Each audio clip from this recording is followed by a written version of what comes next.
3 দশক ধরে গরু লালন পালন করছেন চাঁপাইনবাবগঞ্জের দক্ষিণ উজিরপুর গ্রামের খামারি শহীদুল ইসলাম। এতদিন লাভের মুখ দেখলেও হঠাৎ করেই নেমে আসে বিপত্তি। বিরল রোগে গেল 2 মাসে তার 50টি গরুর মধ্যে মারা যায় 13টি। এমন অবস্থায় আতঙ্কে দিন পার করছেন তিনি। 50টার মধ্যে আমারই 13টা মারা গেছে।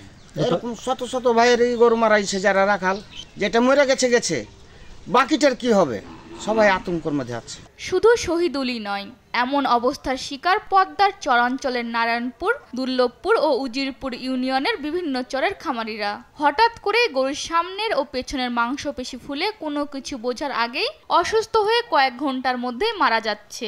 চরম হতাশায় খামারিরা। গরুটা আগে ঝিম ধরা হচ্ছে, ঝিম ধরার পরে গরু টোটালে খাই না, খাওয়ার পর জ্বরের অবস্থায় গরুর পা ফুলে দিচ্ছে নেই, আগাহানা ফুলে দিচ্ছে নেই, গোস ফুলে দিচ্ছে, ওই গরু মারা যাচ্ছে 24 ঘন্টার মধ্যে। ওই লোক দিচ্ছে পচ পচ পচ পচ পচ পচ করে, ওই রোগটার হারা চিকিৎসা পাই না। 24 ঘন্টা থাকবে এই রোগটাতে, গরু মারা যাচ্ছে।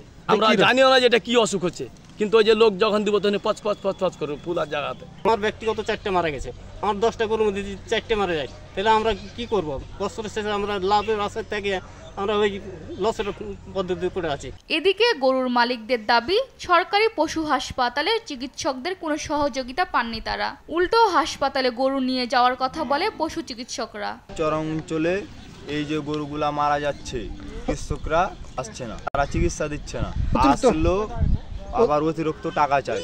গ্রামের চিকিৎসকরা ডাকছি, তারাও অনেক টাকা চায়। গরুর মৃত্যুর পেছনে প্রাণী সম্পদ অধিদপ্তরের উদাসীনতা ও দূরদর্শিতার অভাবকেই দায়ী করছেন ডেইরি অ্যাসোসিয়েশনের নেতারা। ওনারা দায় এড়াতে পারে না, ওনাদের যে মাঠ পর্যায়ে যে সকল কর্মীরা আছে তাদের কিন্তু একটা দায়, তাদেরকে কিন্তু এই জিনিসটা ভালোভাবে খেয়াল করতে হবে। কোনো প্রাণী মারা যায়, গরু আমাদের একটা গরু মারা গেলেও কিন্তু অনেক ক্ষতি, এত শহ শহ গরু মারা গেছে, এটা অবশ্যই তাদের দায়। এদিকে প্রাথমিকভাবে এটি গরুর বাদলা রোগ ধারণা করছে প্রাণী সম্পদ বিভাগ। তবে রোগ নিশ্চিত হওয়ার পাশাপাশি দ্রুতই এ বিষয়ে প্রয়োজনীয় ব্যবস্থা নেওয়ার আশ্বাস এ কর্মকর্তার। এটাকে বাহ্যিকভাবে আমরা ব্ল্যাক কোয়ার্টার বা বাংলায় বাদলা রোগ বলা হয়।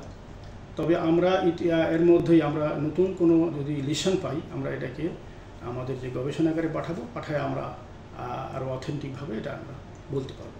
তবে বাহ্যিকভাবে যে লিশনগুলো আমরা দেখতেছি সেটাকে ব্ল্যাক কোয়ার্টার।